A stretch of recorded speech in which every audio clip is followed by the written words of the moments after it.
Hello, Steam. You are here to see procedural storytelling in games, I guess. I'm Tanya X Short, and I'm the captain of Kitfox Games, who's currently working on Boyfriend Dungeon and Secrets. We previously made Moon Hunters and Shattered Planet and The Shrouded Isle. And I've also worked with Tarn, we're all gonna introduce ourselves, don't worry. This isn't just an hour of me talking. I also worked with Tarn on a couple of textbooks, including one called Procedural Storytelling in Game Design, which just came out in March. You should go check it out, even though it's really expensive.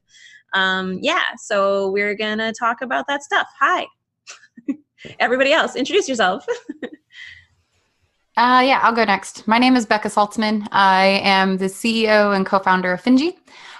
We are releasing our sort of turn-based, procedurally generated road trip game we've been working on for the last 5 years. It's coming out this fall. And before that, we also do some micro-publishing. So we launched Night in the Woods a couple years ago, and we have Tunic coming out after Overland, and we also have Wilmot's Warehouse coming out this year. Yeah, I do, on the design side of things, I work with Adam a lot on sort of how to build out the ways in which our players tell stories to themselves as they play Overland specifically. So that's kind of where I come in on this particular conversation. I'll go. Not to scoop you, Tarn. Sorry. My name's Richard Rouse. I'm working on a game called The Church in the Darkness right now, which is set inside a religious cult in the 1970s. But more importantly to this panel, we have a story that's different every time you play, where we change up personalities of the antagonists in the story, and they're sometimes one way and sometimes another. I've called it sort of heavily authored dynamic storytelling, but the player then gets to make choices based on that, but it's designed to be replayable. So you're not just making the choices you didn't make last time, you're making different choices because the situation has changed. I've been doing narrative games for some time. A long time ago, I did the Suffering games, which also had a weird narrative thing where your actions in the game changed your backstory. I wouldn't deign to call that procedural narrative. So that's me. And I'm Tarn Adams. I'm the co-founder of A12 Games with my brother Zach, and we've been working on Dwarf Fortress for the last decade and some change. And it's a fantasy world simulator, kind of. I mean, at least it aspires to be a fantasy world simulator. It's more of a colony management game, and our emphasis is on emergent narrative, so kind of the least authored version of procedural storytelling, where you kind of collaborate with the player to cook up whatever story they're running through as they play through the game. And I did a few other little projects before that weren't as sort of narratively inflected, like Liberal Crime Slaughtered World War I Medic, but really this is mostly just Dwarf Fortress for me, I think. I mean, Dwarf Fortress, people can play it for free right now, but it's coming to Steam sometime. So that's why we're here on Steam now. Yeah, you can go wishlist it right now. It'd be great. You can wishlist all these beautiful games. I was about to say, I think we all qualify for wishlisting. Woo! Yeah, woo! You even have Church in the Darkness like behind you on the wall there. That's really good advertising positioning there. My head. Yeah, check that out. Less visible. Yeah, so I will be watching the chat, and I tweeted like an hour ago asking for questions. So if people want to chime in with questions, feel free. We probably won't have time to get to all of them, but I am watching the chat. So please be nice to us, but also ask questions if you have any. I actually really liked a question you suggested, Richard, to start with, which is what kinds of subject matter or setting or themes maybe work better or worse for procedural generation? I mean, do you have initial thoughts on that? Yeah, I mean, the Church in the Darkness specifically was really designed from the ground up to do that. It was not like, hey, let's add procedural narrative to this or something like that. It was like the beginning idea was cults are weird, hard to understand, inscrutable from the outside. So wouldn't it be interesting to play a game where you don't know if they're bad or not, which is kind of the reality in the world, that you'll see a group that's doing weird stuff. You don't know, are they weird and good or weird and it's going to go bad? So this was about making a game where you could really explore how one group could have a lot of good things about it, but might go bad, could have a lot of good things about it, and it really is fine. And then a way to do that in games that I liked was, adding some of that procedural stuff. So it was very much picked as this subject matter, these characters, this way of telling the story worked. And I think it's sometimes tricky if people just think, oh, we could add procedural narrative to anything, to any game you might want to tell. And I don't think that, procedural narrative would have made like The Last of Us better or something like that, right, necessarily. So it's an interesting thing. And I think it, isn't like a bolt-on feature later, but also picking a theme and a setting where the procedural narrative helps you explore it can make the whole thing feel cohesive and really work. At least that's what I think. And I'm curious. The reason I threw the question out there was I'm curious what everybody thinks. We came at Overland for some of the similar reasons actually that you picked, but the big one is like Overland's a strategy game. And sort of when we started the project, it was at kind of the beginning of streaming becoming a really big thing, kind of back in like 2013, 2014. And we were talking a lot about, well, we're going to have a game that's streamed. And we were also working on Night in the Woods, which had, even back then, a very set narrative. Like the script's huge. You can play it a bunch of times. That's because you can get squirrely. But like, you're going to start in the same place and end in the same place. And if you play it over and over again, you're going to experience the same story. You just might find other little pockets that are hidden in there. Whereas we wanted to build something where as you play it, you have kind of a different adventure every time. And that necessarily means that you have to leave almost more up to the imagination of the player in the type of game that we're building. And for us, especially because Adam really wanted to make this like, turn-based strategy game, and that wasn't really my genre, especially at that point. There had to be something there that I was really interested in, and taking sort of a kind of emotional narrative adventure and squashing it down on this more hardcore gameplay was like a really interesting problem to solve. And we talk about it a lot, but it's the feeling was like when you play Pandemic, the board game, and at the end of it, you yell for like 20 minutes about that adventure that you just had, which was all completely made up. But it's a turn-based strategy game, but board game. It's like, how can we do that? How can we create that adventure, but giving just enough hooks for the player, like as you go. And that's kind of where we came from it, or came to sort of creating like our procedurally generated stories. But a lot of our like heavy lifting is done kind of internal of the player, which we can talk a little bit about later, like what Overland does specifically to do that. I do think that there's some overlap, at least from my experience of writing for the Shrouded Isle, which has a bit of so the villagers are generated procedurally. The villagers each have a generated or a different virtue and a vice, which starts out hidden from you and you reveal it. And I think that what Richard said was absolutely right, is that, and it's sort of saying what you were saying as well, that there has to be this kind of like intriguing negative space where either in Richard's case and in Church of the Darkness and in the Shrouded Isle, like you can't possibly know what's going on with this cult until you go look and find out. And that's kind of convenient for this fog of procedurality. Or you offload it to the player completely for like board games or maybe Overland Story, where it's like, well, you give them the pinpoints, but like other than that, like it's up to them to fill that in. And maybe if they already had this preconception of what it had to be, like it must be XYZ for this story to work, then procedurality wouldn't make any sense, because they'd already have too much information for it to work. Yeah, I mean, for me, I interpreted the question about, from my perspective, emergent narrative. It's like everything can work to some extent, right? But some subjects are definitely better than others in terms of getting the player sort of revved up and interested, right? I mean, when the players, when we're talking about the story always being internal, I mean, not always being internal to the player, but being internal to the player in some of the cases you were talking about. For us, it's always that way, but sometimes it's dead in there because the content's not interesting, or not interesting to a lot of people. Like if it's just a game about building like model radios or something, then that's interesting to a certain small group of people. But if it's about, love and death and that kind of thing, then you'll find people are able to more easily string stories together. And this kind of gets to, other stuff that we may talk about later, like tying in mechanics and aesthetics and interactivity and the ability to investigate, right? I mean, those things are easier to do with certain kinds of subject matter than others, but ultimately you can do it with everything probably. But it certainly takes more work.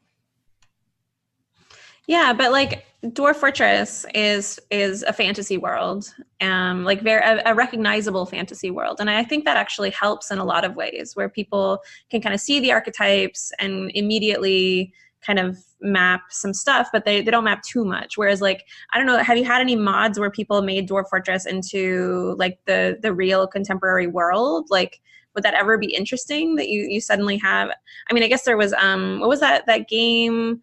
That I think we played it. It was in the MoMA, and it's in the real world, but in the 50s, and you're solving this death murder. You remember that? I really don't. Oh man. Well, never mind. But 50s death murder MoMA. I mean, there was the one on the blimp in the book. That's a different thing. Never mind. I'm just, it seems to me like making up, I don't know, a town in the Midwest is also an interesting setting for procedural generation. And is it just? Yeah, I mean, that's how bad news worked, right? I mean, anything can work after a point, I think, but I mean, we mentioned hooks, right? I mean, if people are going to be drawn to things, the reasons that people are drawn to things are usually the same stuff that gets emergent narrative running. Just because you have to be engaged, right? You have to get the story engine running in your head. It has to be engaged, and like you say, it's like we went with dwarves and elves and goblins and those things instead of like weird names that we made up, because it's many times easier for people to kind of tie into their existing experiences and just understand what a dwarf is. I mean, people have these ideas of dwarves as little drunken creatures that make things or whatever, and that just makes the stories roll, right? We had a question. I think what we keep digging at, and none of us have actually mentioned it, is like the thing that sort of ties us all together, that ties sort of the stories that make really good emergent gameplay, is the ability to form relationship. Like in all of our games, that's what we're doing. Like our squad, like you're on a squad on a road trip. There's a whole bunch of things there that we just bring with us to the table as players. But it's the same thing. Like we operate in a world where cult exists. Like we operate in a world not necessarily where dwarves exist, but where factions of people exist. And like even in historical context. So it seems like the things that make relationships work is often what is providing a lot of that emergent gameplay. And that's actually tying into a question that somebody asked on Twitter. So Alexi De Silva asked, when creating systems for procedural stories, what steps can be taken to include conflict and diversity while not accidentally creating scenarios that could promote problematic conflicts and diversity, problematic worldviews? So, for example, I don't know, Tarn, so their example was, does racism in Dwarf Fortress maybe have any echoes of real world racism, and how do you address that? I don't know. Yeah, I mean, people have done some terrible things in Dwarf Fortress. I don't think it ties in, I mean, too closely the sort of dwarf elf thing. I mean, it's in some stories it's a proxy for real world racism, and in some stories it's just excuses to make people hit each other, right? So I think it kind of depends on the framing of the game. We haven't specifically been going for that, although I think there are undertones there that I'm not even equipped to deal with myself, right? But also we have sort of intentionally not added like the kind of sort of, say, gender roles that you'd see in some of these medieval universes, where they kind of just go with traditional gender roles. And we haven't added, even though the humans have, I mean, it's text, so you have to go read it, but the humans have, say, different skin colors and so forth, different cultures and so forth, but they don't have any kind of prejudices don't develop. And that's certainly something we could have explored, but intentionally so far have decided to stay away from it because it would make the game unpleasant for people, I think, more than sort of illustrate anything like stuff that people already. I think if you're, yeah. Oh, sorry. Were you sorry? Oh no, I'm done. Closer to the mic, Richard. Yes, the mic. Then my head's huge. Here, I'll just freestyle it. There we go. So the interesting thing is, I think it is certainly possible for systems in a game to sort of inadvertently lead to like something that then when you see it as a user or player is like, oh God, that's racist. And I think you developing it have to be aware of that. And if you're not conscious of it and trying to fix it when it comes up, and I was just talking to a friend at another company that shall remain nameless, works on a big game, but they were finding that their procedurally generated characters sometimes like, and this was for a more real world setting, their attributes matched with certain ethnicities. You're like, oh God, now it looks like a racist stereotype versus like, if that was some other combo, it would have been fine. So they would end up, fixing that one way or another. You can either just take out that thing so you never get that combo or, create a more complex system to handle those cases. But it's definitely something that can happen. You need to be sort of policing. And that just reminds me of something Emily Short, who some people on here probably know, no relation to Tanya, as far as I know, has talked about when you're making anything that's got tons of choices in it or procedural generation, you need a really robust system for testing it so you can see what those combos are that are coming out of it, because you as a developer player are not going to see them all. And then it's going to get out into the world and then they're going to see stuff and next thing there are screenshots on Twitter or whatever it is. And, having a system where you can run through all these permutations quickly and just to sort of gut check them can be really important. I absolutely recommend Emily Short's blog to anybody even slightly interested in interactive fiction. And she's brilliant. And yes, there is no relation. Maybe spiritually. But, yeah. We tried something really early in Overland's development, which was a tremendously bad idea. Speaking of trying out something, you're like, yeah, this is great. And then being like, wow, this is tone deaf. And it was really, this was years ago, but we are the game, if you're not familiar with Overland, is you are a group of survivors and you're on a road trip. So you can have like up to 5 people that you kind of have to take care of. And we thought it would be a fabulous idea for them to have a system to track their mental health, which was like cheapening it, like gamifying mental health, which has worked in other games, was horrifying. Like the idea would be like, oh, if they get really scared, they won't obey you, player, to like move around. They maybe will only move, like if they get really scared, they'll only move 1 cell instead of 2. And we tried this out. We tried it out in a bunch of different ways. And just start to finish, it was a terrible idea. And not that like the systems didn't work, they were bad, but how it felt to play that to this person is really anxious. Do you really want to gamify anxiety? This person is depressed because the person they've been traveling with for a long time is now super sad. Are they going to leave you or steal your stuff? Like all of that was sort of pulling you out of the game we actually wanted to play. And it was more interesting for us to be like, I would rather you imagine like the way these paper dolls, basically, how they feel. I don't want to gamify the way that they feel. I'd rather that be part of a story that you are inventing and that I never explicitly have to tell you. And yeah, we just pulled it right out, but it was a bad idea. It was super tone deaf. We didn't know what we were doing.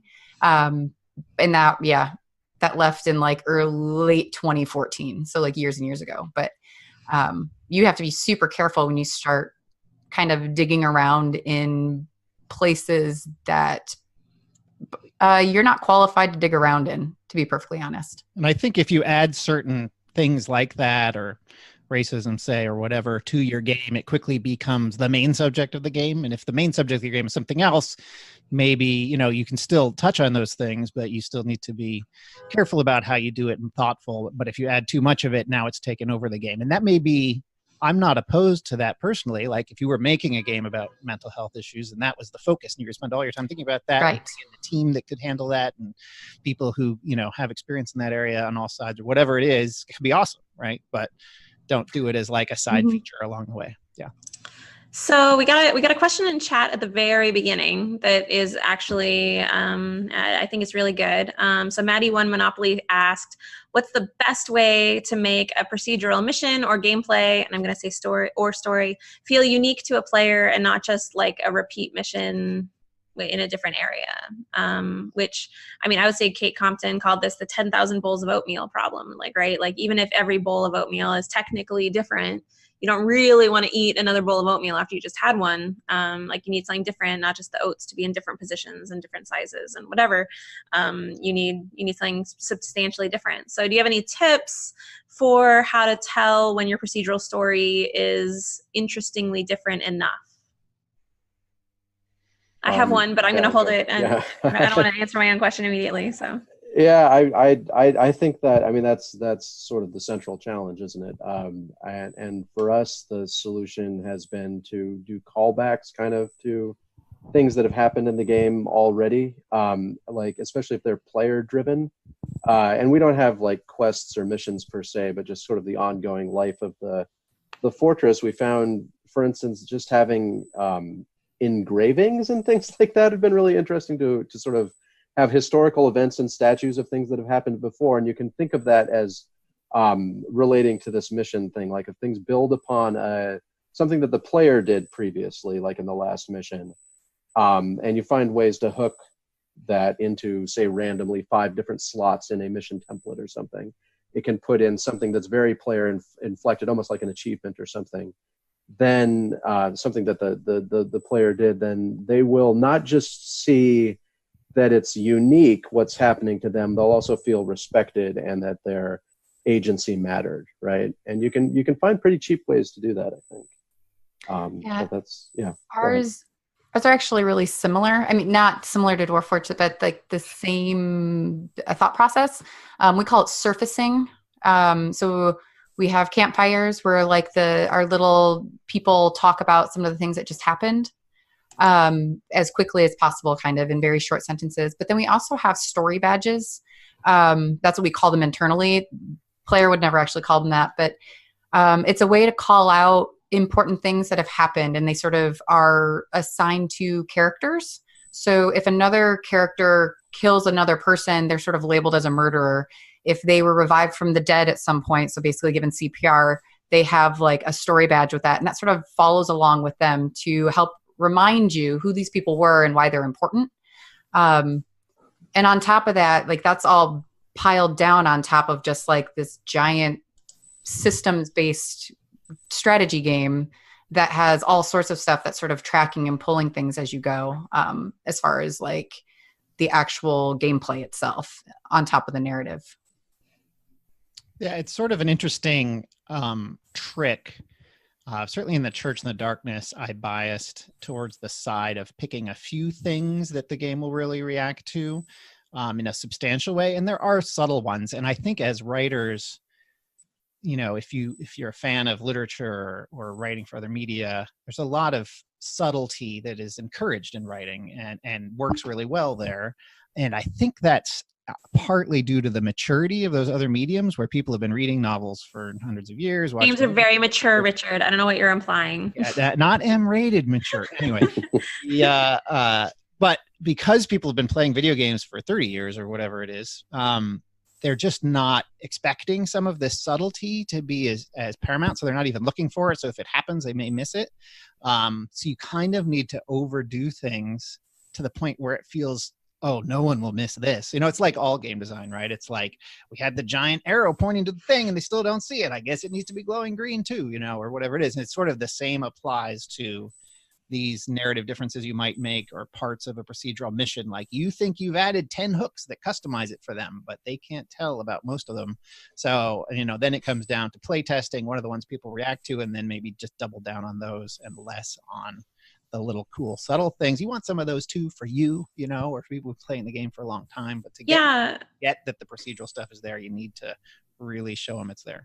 Yeah, actually, that is the main thrust of the chapter that I wrote for the procedural storytelling book, which you can actually read a version of that online if you're interested. Anybody, there's an article. Just look for procedural personalities, Tanya, and you'll find it. But the underlying theme really was don't be subtle, which a designer that I very much admire, David Dunham, who made King of Dragon Pass and is now making 6 Ages, he very much disagrees with that. He has a very good grasp of when to be subtle, apparently, because I think he tells very interesting stories with his procedural personalities. But in my experience, it has definitely been the case that for whatever reason, when most people are given a procedural personality, they just assume that it's all random and everything that they do is random. And unless you really call out exactly what's happening, they just kind of don't engage with it as a deeply simulated thing. And I think that's kind of part of what's interesting about Dwarf Fortress, is because it has like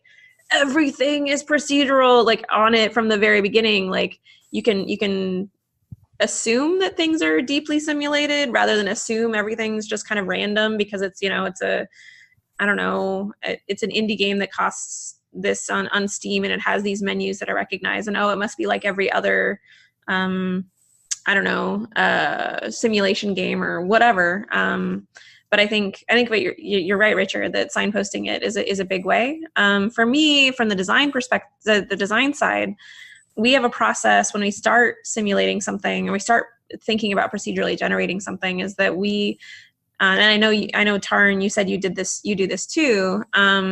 We actually write out in like explicitly or mock it up with art, what exactly are the types of variants that we're hoping to generate that are meaningfully different. So for example, if we're generating 3 dungeons, what kind of range does that generator have? Can it generate super long tunnel dungeons? Can it generate like loopy dungeons? Can it generate blocky dungeons? Like, what are the types of experiences that we want this to play? And so for storytelling, the equivalent would be, well, can it generate a love story? If so, let's write what that would actually look like. And that generator needs to share DNA or code with the generator that we want to generate tragedies or whatever it is, right? So yeah, like actually explicitly making the results beforehand and then kind of reverse engineering, well, how do we make those different things, is I think much more fruitful than just starting from a blank slate and saying it's going to generate everything really well, which is, I think, the more intuitive way to do it. No, that's never how any procedurally generated anything works. It's just going to work really well, except you're going to end up in a dungeon that has no win state. It's going to happen with stories too. You end up in a story that has no win state. We've been working on a lot of Overland is mostly just like conversations, and we're giving you flavor to the story that you're creating on the journey that you're on. But one of the things we've been working on lately is there's a couple places in the game that need sort of more scripted conversations. And they need to call back to things that they used to be doing, but also they need to have some sort of realization of the places that they've been and what they're doing. And generating these, like hitting the button over and over and over and over and reading every single one to see if one of them pops up and it's horrifying, you got to know why that's happening, because you're taking that player out of the moment that you need them to be in. Because otherwise, especially in Overland, why would you be scripting this in this particular way? This is important, or else we would not be wasting time on it at this point in development. And that's been actually really interesting, because a lot of Overland is it's actually been horrible to sort of figure out how to do well, is the paper doll players talking to each other on the screen as you're doing stuff while on this road trip, and it not feel horrifying. They need to sort of respond to the things that are happening on screen. And sort of taking that and like going over like, oh my gosh, we have to have this whole other system to run this conversation. Has a whole host of other really bizarre problems. And there's been a ton of conversation, like actually in our internal Slack and stuff about this lately. Cool. Lion Dev wanted to ask, do you think with enough simulation systems, like if you generated character flaws, arcs, tensions, story structure, whatever, could you ever create strong enough characters to produce stories to rival books or films or other things like that? So, no, go ahead, Tarn. Okay. No, you go ahead. I mean, are you going to be positive? Because I mean, the person said anything, right? No, why don't you go? Oh, well, I mean, I think so. I mean, sure, if you're allowed to shoot for the moon like that, right? But it's going to take a while.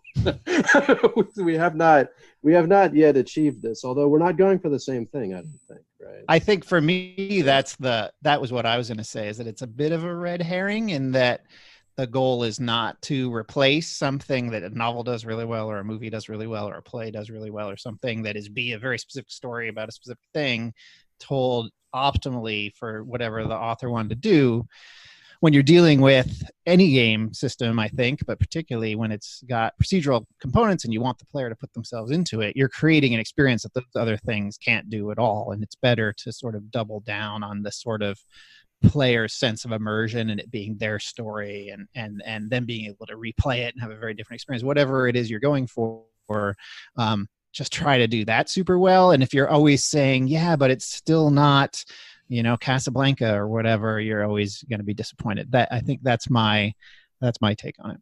I agree. I think it's kind of like asking, can you use a skateboard to ride a bicycle, or or to emulate a bicycle? Like you could maybe possibly, but personally, like let's pretend I snap my fingers and now we're in, I don't know, 50 years in the future, where I've spent 50 years making this novel generating algorithm. I think at the end of the day, if it generated a novel that was as good as, I don't know, my favorite Haruki Murakami novel or whatever, I would still rather read the Murakami novel because it's by a human, and I engage with that as an act of participating with other humans. And I personally wouldn't be as interested in reading the totality of a machine's thousand million variants of that. I think we engage with a game differently, or a game content differently when it's generated. Like it's just for us, like it's a personal experience versus like an authorial experience, If you pop this out too, imagine you just have a game made by a computer with nobody sitting there giving it any rules. It could probably make a game. Oh, it's been done. You should check out Angelina. Angelina makes terrible games. But yeah, exactly. Like, do you want to play that? Like the part of this is totally like bordering right now. Like, is this art? It is. It's like that's the conversation we're having. Like the reason why humans in general experience things is to learn more about like being a human. Like we play games to be human. We play games because we're human and humans play. And part of play involves interacting with things that other humans are doing.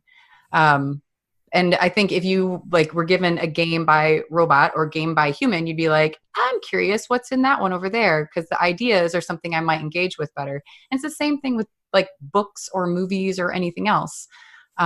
So except for the first one, the first person to do it, they'll get a lot of clicks. Yeah, they'll sell really, a lot of copies. It'll be great. Like academically, super interesting academically, but like in practice, I mean, who cares? Like, I'd rather experience the sort of empathetic thoughts and feeling like interaction that I have with an artist. Like as a game developer and a player, like you are inviting me into your house to play my thing. And that connection between game developer and player, or author of book and reader, like that's really important.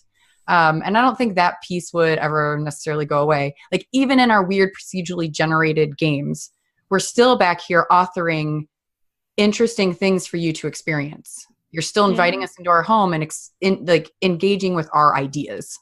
And I think that's sort of what makes kind of not just our medium, but all mediums so fascinating. Yeah, some of All Noobs commented that that they'd be interested in reading it as seeing a different type of mind, and yeah, I mean to kind of see an alien mind is kind of interesting, well, but I think it has limited time. It reminds me of this stuff that's just been being passed around on Twitter just recently. These open AI prompts, right, to the text to transformer, where you type in a sentence and it will complete it with a It's my short whole story, Discord right now. This is Yeah, all yeah, we're doing yeah. on Discord. And it's fascinating, right? But you don't think of it as like interacting with a human. It's fascinating, but it's not endlessly fascinating, right? You get kind of Yeah. bored with it after a while. And I mean, it's sort of like just searching for one of those things to keep you occupied, endlessly. They'll get better and better. You'll be able to play with them for longer and longer. But I mean, I guess we're positing that, ultimately it'll feel kind of empty. And that's probably right. Although I'm sure some people could disappear into them for quite a long time. I think it's interesting to think of, for me anyway, whether it's games or books or whatever, there is an authorial intent before anything that says the reason I'm Closer to the microphone, please. Oh, it's even if I'm holding it. So you have to have that intention where you're thinking, what am I trying to get across with this or explore? Even if you're not providing like one true answer or something, you're just exploring a subject and letting players explore it. You're still authoring it. So for the AI to generate something that worked in that way as well, I think you need to get the AI to first come up with its own authorial intent that it would somehow generate. And then if that was sufficiently interesting, maybe the book or game or whatever it was that it made would also be interesting. But it has to skip that part. Yeah, Angelina was created by Michael Cook, and it was a game jam bot, basically, where you feed in the jam prompt and it feeds you back a game. But it was much more popular and got an article in a lot more places after he made it also generate a little explanation of why the artist statement. It was kind of this game of anthropomorphizing his AI. But yeah, like so this Angelina robot would write, I chose this subject matter because I saw on Google that Elon Musk, it was just like an interesting, you should check it out. It's interesting. It's not quite procedural storytelling in the traditional way. It's sort of an alternate reality sort of procedural story, but yeah, it's cool. I guess I would add that there is a kind of, once you get out into the kind of gnarly emergent narrative spaces, there's a bit of a meditative aspect to it that you're not necessarily needing to interact with an author. You're sort of self-reflecting when you're creating these stories and kind of finding your own, like where your mind is at or what you're interested in, that is more like just staring into a candle or something than necessarily being a social activity. But again, that's, if you devote your life to that, then you are, a very particular sort of monk at that point. But it's good as a pastime. We have 10 minutes left, or actually now we have more like 8 minutes left. So I think we would be remiss if we didn't ask, what tips do you have? Presumably some of the people who are watching, maybe they might want to try procedural storytelling, or they're making one right now. Do you have any last, thoughts on things you've learned from procedural storytelling through the years? Just one, your top trick that writers will hate you for sharing. I guess I'll go first because you already said. Writing your stories in advance, your test cases, that would be my number one thing. But since we already said that, sorry. Then but everyone says that, so it's not it's not mine. I guess you can sit back and reflect on those things. Always have the game running through your head. You can kind of do iterations in your mind, right, about what parts of your game you feel are more resonant than others. It kind of all fits into the same thing of trying to find these core sort of loopy experiences. And this is, of course, all kind of emergent narrative advice rather than authored advice for procedural stories. Yeah, just pass me by. I would throw out the old Sid Meier nugget of wisdom that there's 3 types of games out there. Games where the players, there's games where the designer's having all the fun, games where the computer's having all the fun, and games where the players all having all the fun. And you probably want to make the last group. Certainly when you make something that's procedural generation, you can make one that's a really interesting simulation and fascinating and fun, and the computer is having that fun and the player is just baffled, or it could be replaced by a random number generator and they wouldn't know.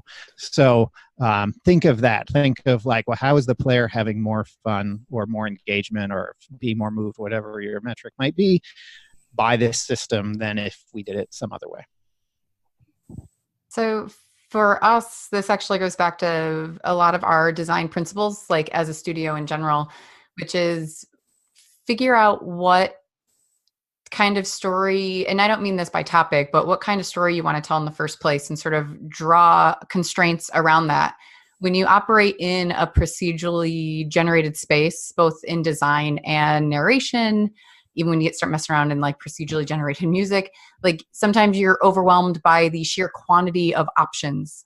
And being able to look at the end result, the thing that you want your player to actually experience, will help you draw constraints around the thing that you're actually trying to build.